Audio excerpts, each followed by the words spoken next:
Ohio State AD Gene Smith left, and Urban Meyer took the fall, Smith's attorney said. Jonathan Quilter. The Columbus Dispatch via AP, by Matt Bonesteel. Reporter August 24 at 10:04 a.m. The three-game suspension handed down to Ohio State football coach Urban Meyer by the school, the result into an investigation into his handling of sexual assault allegations lodged against a former assistant coach, was a polarizing punishment. On the one side are those who think Meyer got off easy, considering the details laid out in Ohio State's 23-page investigative report. On the other side are a good number of Ohio State fans who think Meyer has been wronged. Urban Meyer's suspension has roiled Buckeye Nation, and the worst is yet to come. Rex Elliott clearly belongs to the latter group.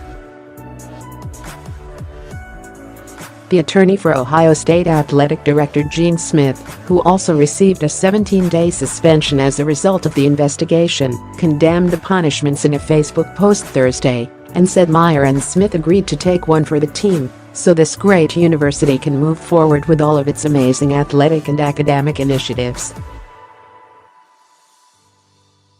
Elliott, who wrote in the post that he was deeply involved in the investigation on behalf of Gene Smith, claims that the probe failed to find that the school's athletic department covered up the allegations against former Buckeyes assistant Zach Smith and that found no evidence that Meyer lied to reporters when asked about the situation at Big Ten Media Days last month.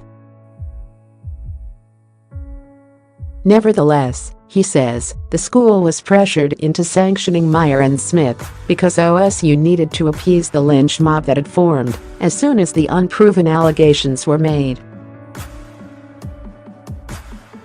He wrapped up his thoughts thusly. His full message can be read at 11 Warriors. As a result, two great men fell on the sword for a university they dearly love.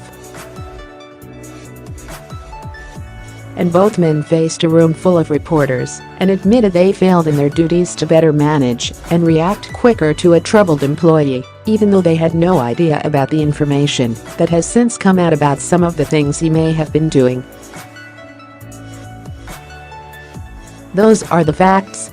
Two men who don't deserve the public flogging, but who agreed to take one for the team so this great university can move forward with all of its amazing athletic and academic initiatives. Sorry for the length of this, and I am not looking for sick debate. Just plain sick to make sure the facts are straight.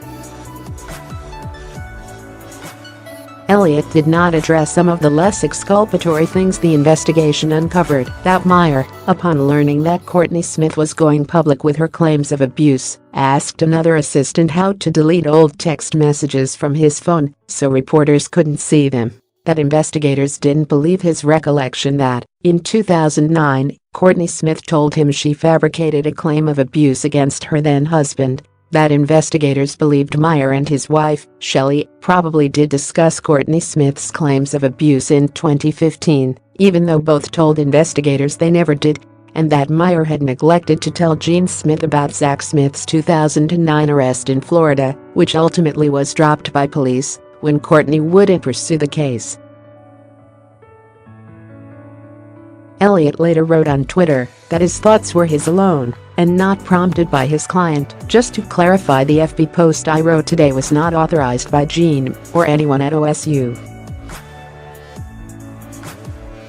My thoughts and mine alone.